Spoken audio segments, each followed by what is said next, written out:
Di sebuah lembah tersembunyi yang dilingkari oleh perbukitan hijau, terletaklah Desa Hening. Nama itu bukan sekadar sebutan, desa itu seolah-olah bernapas mengikuti irama alam yang sangat lambat.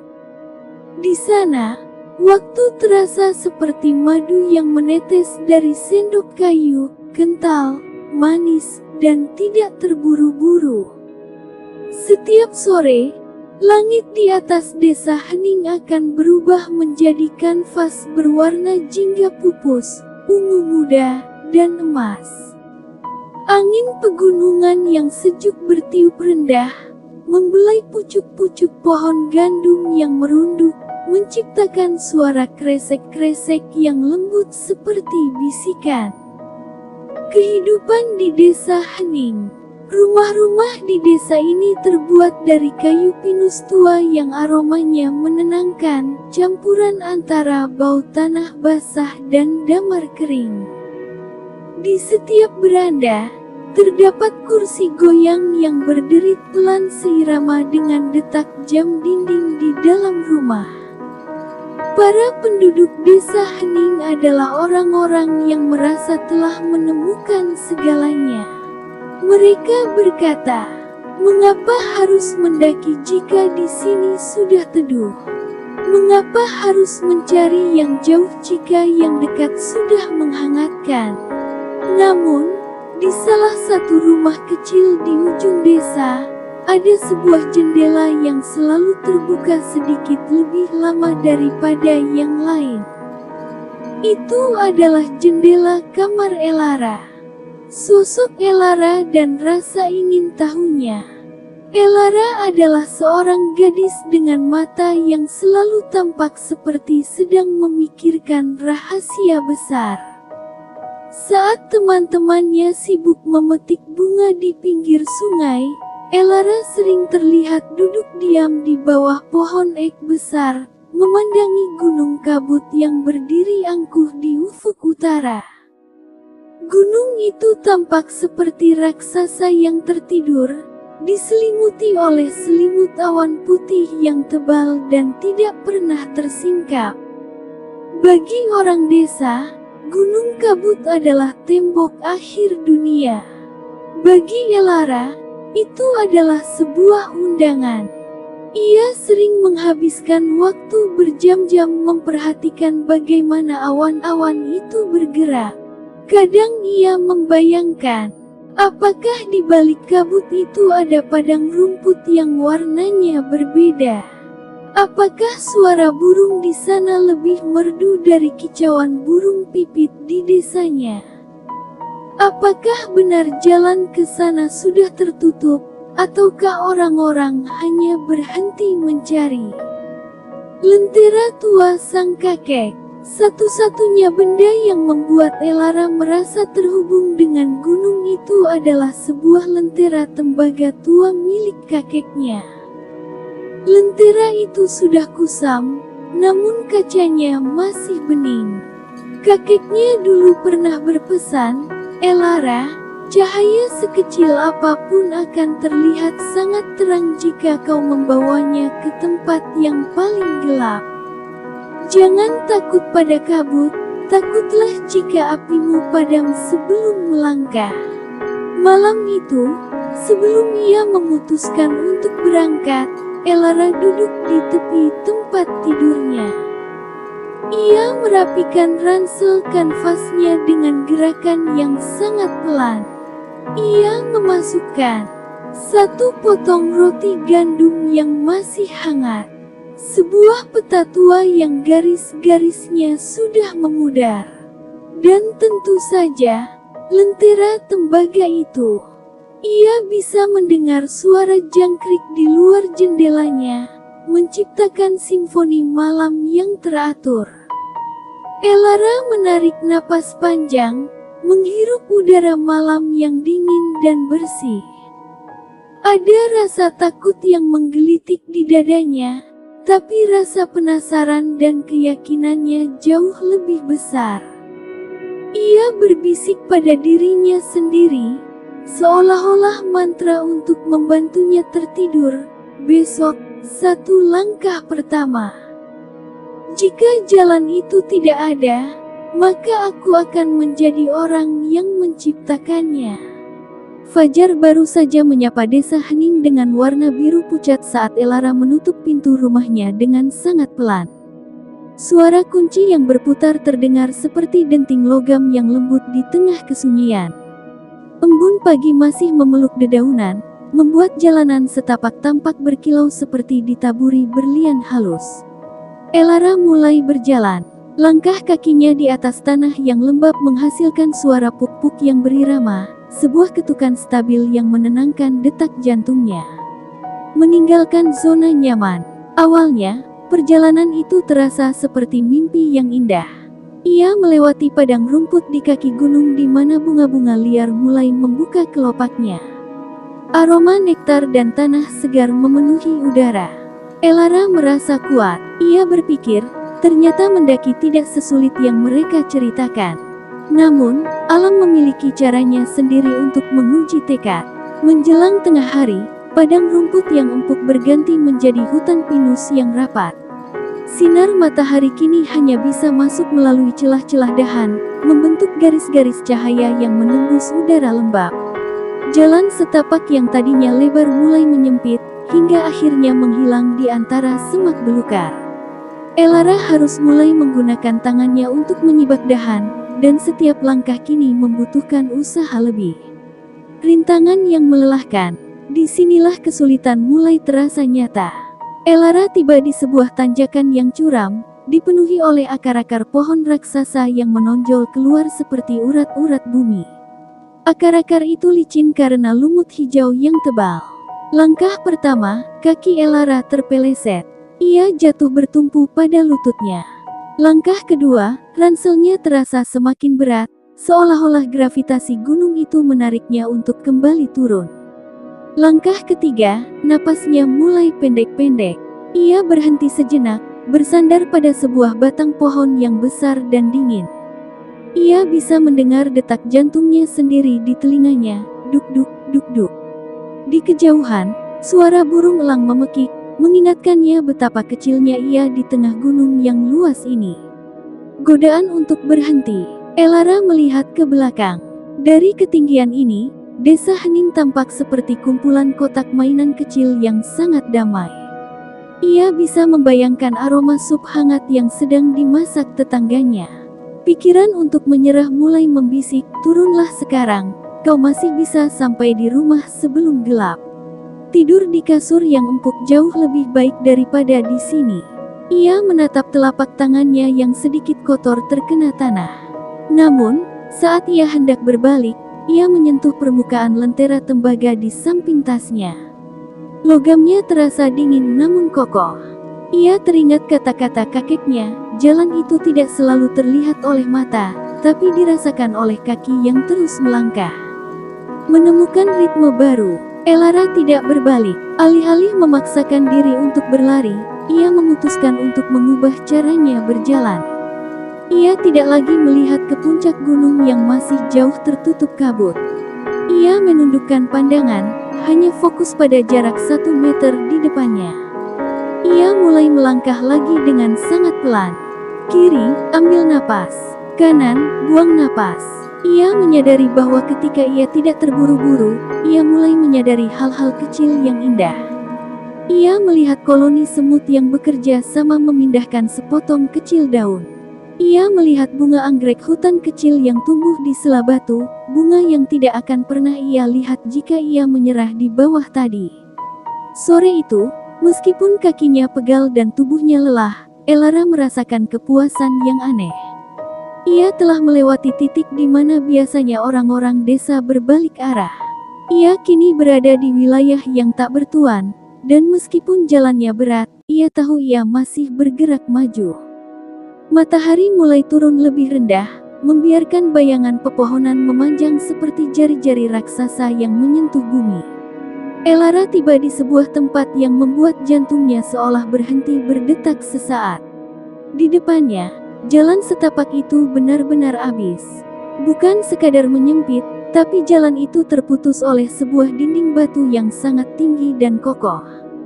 Dinding itu menjulang ke atas, menyatu dengan kabut abu-abu, dan di sisi kanan serta kirinya hanya ada jurang yang dalam dengan pepohonan yang merunduk.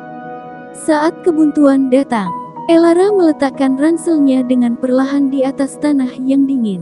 Ia terduduk di sebuah batu datar, menyandarkan punggungnya yang lelah. Sunyi, benar-benar sunyi. Di sini, suara angin pun terdengar seperti bisikan yang sangat jauh. Sampai di sini sajakah?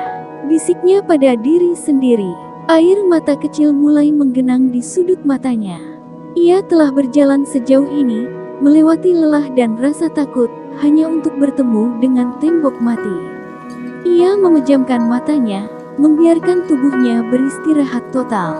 Dalam keadaan diam itu, ia berhenti mengandalkan matanya dan mulai mengandalkan pendengarannya.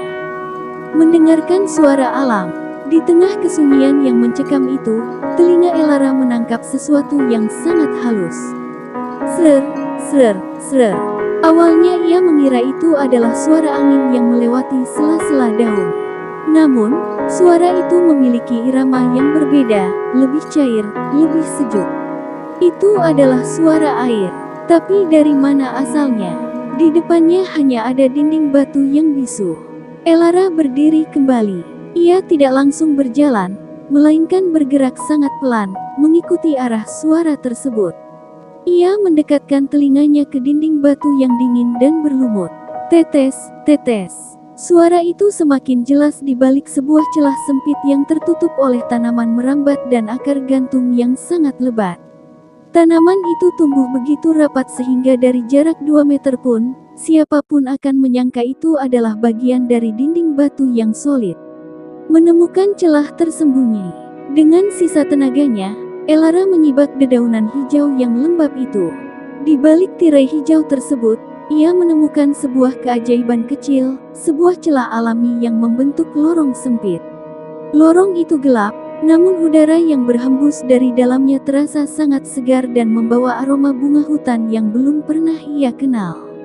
Ia menyadari sesuatu yang sangat berharga. Terkadang, saat kita merasa berada di jalan buntu, sebenarnya kita hanya sedang diminta untuk berhenti sejenak agar bisa melihat jalan yang lebih kecil namun lebih benar. Keberanian untuk melangkah ke dalam gelap. Elara mengambil lenteranya. Ia memutar sumbunya sedikit, menciptakan nyala api kecil yang stabil. Cahaya kuning hangat itu mulai memantul di dinding-dinding lorong batu yang basah oleh tetesan air. Langkah kakinya di dalam celah itu menghasilkan gema yang menenangkan. Ia harus berjalan miring di beberapa bagian karena lorong yang sempit, namun anehnya, ia tidak merasa takut. Ada rasa tenang yang menyelimuti hatinya. Air yang mengalir di lantai lorong itu membasahi kakinya dengan kesejukan yang justru menghilangkan rasa pegalnya. Setelah beberapa saat berjalan di dalam kegelapan yang diterangi lenteranya sendiri, ia melihat secercah cahaya redup di ujung lorong. Bukan cahaya matahari yang terik, melainkan cahaya yang lembut dan tenang. Saat ia keluar dari celah itu, ia tidak lagi berada di sisi gunung yang kasar. Ia telah menembus ke sebuah bagian tersembunyi yang terlindung dari angin kencang, sebuah jalan setapak kecil yang landai, yang seolah-olah memang telah menantinya selama ribuan tahun. Elara tersenyum kecil. Ia belajar satu hal lagi malam itu, jalan selalu ada, asalkan kita memiliki kesabaran untuk mendengarkan saat dunia menjadi sunyi. Setelah keluar dari lorong batu yang sempit, Elara tidak menemukan pemandangan yang luas. Sebaliknya, ia disambut oleh sesuatu yang jauh lebih misterius, kabut putih. Kabut ini tidak seperti kabut pagi di desa yang tipis dan cepat hilang. Ini adalah kabut abadi gunung, kabut tebal, lembut seperti kapas, dan sangat diam. Saat Elara melangkah masuk, dunia di belakangnya seolah-olah terhapus. Pohon pinus terakhir menghilang, jalan setapak di bawah kakinya hanya terlihat samar, dan suara burung-burung hutan kini meredup menjadi kesunyian yang mutlak. Kehilangan arah di tengah putih. Di dalam kabut ini, jarak menjadi tidak berarti. Elara merasa seolah-olah ia tidak sedang berjalan di atas tanah, melainkan melayang di dalam ruang tanpa warna. Rasa cemas mulai merayap di hatinya. Ia tidak bisa melihat puncak, ia tidak bisa melihat jalan pulang. Ia hanya melihat warna putih di segala arah. Apakah aku tersesat? Pikirnya. Langkahnya melambat, hingga akhirnya ia berhenti total. Dalam keheningan itu, pikirannya mulai berisik dengan keraguan. Namun, Elara teringat akan napasnya. Ia duduk bersila di atas tanah yang dingin, meletakkan lenteranya di depannya. Ia menutup matanya, bukan karena ingin tidur, tapi karena ia sadar bahwa di dalam kabut ini, mata hanya akan membuatnya bingung. Fokus pada satu langkah, Elara mulai mengatur napasnya. Tarik napas sedalam mungkin, rasakan udara gunung yang dingin memenuhi paru-paru. Tahan sejenak, hembuskan perlahan, biarkan semua beban di bahu mereda. Ia menyadari sesuatu yang sangat penting. Ketakutannya muncul karena ia mencoba melihat seluruh jalan yang masih sangat jauh. Ia ingin melihat puncak, padahal ia masih berada di lereng. Ia membuka matanya kembali dan menatap lenteranya. Cahaya api di dalam lentera itu kecil, namun ia memiliki tugas yang sangat sederhana. Cahaya itu tidak menerangi seluruh gunung, ia hanya menerangi 1 meter di sekitar Elara. Aku tidak perlu melihat puncak sekarang, bisik Elara pada dirinya sendiri. Aku hanya perlu melihat 1 langkah berikutnya. Hanya 1. Perjalanan dalam cahaya kecil. Elara berdiri kembali. Ia mengangkat lenteranya sedikit lebih tinggi. Ia tidak lagi mencari-cari ujung jalan di kejauhan. Ia hanya fokus pada tanah kecil yang terkena cahaya kuning lenteranya. 1 langkah, tanah berbatu. 1 langkah lagi, akar pohon yang licin. 1 langkah lagi, hamparan lumut empuk. Setiap langkah dilakukan dengan penuh kesadaran. Gerakannya menjadi sangat lambat, namun pasti. Kabut itu masih ada, tetap tebal dan dingin, tapi kabut itu tidak lagi terasa mengancam. Elara merasa seolah-olah kabut itu adalah selimut yang melindunginya dari kebisingan dunia luar. Ia mulai menikmati perjalanan ini. Ia memperhatikan bagaimana butiran-butiran uap air menempel di permukaan lenteranya, berkilau seperti jutaan bintang kecil. Ia merasakan dinginnya kabut di pipinya, yang justru membuatnya merasa sangat hidup. Kekuatan keteguhan. Berjam-jam berlalu dalam kesunyian yang magis itu.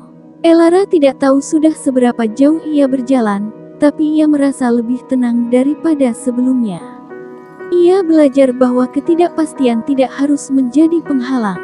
Kita tetap bisa berjalan di dalam kegelapan atau kabut, asalkan kita memiliki cahaya di dalam hati dan keberanian untuk mengambil 1 langkah kecil secara terus-menerus. Dunia mungkin tertutup kabut, tapi jalan di bawah kaki Elara tetap nyata. Dan selama ia terus bergerak, sekecil apapun langkahnya, ia tahu ia tidak akan berada di tempat yang sama. Setelah waktu yang seolah-olah berhenti di dalam kabut, Elara merasakan perubahan pada udara di sekitarnya. Udara yang tadinya lembab dan berat, tiba-tiba menjadi lebih ringan. Ada aroma yang sangat bersih, aroma es yang membeku dan cahaya matahari yang murni. Elara terus melangkah, matanya tetap tenang pada 1 meter di depannya. Hingga akhirnya, kakinya tidak lagi menyentuh tanah yang menanjak.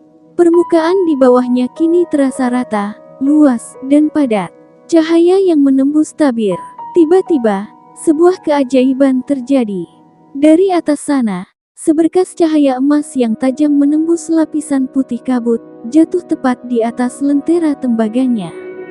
Elara mendongak, perlahan-lahan, seperti tirai panggung yang dibuka oleh tangan-tangan tak terlihat, kabut tebal itu mulai memudar.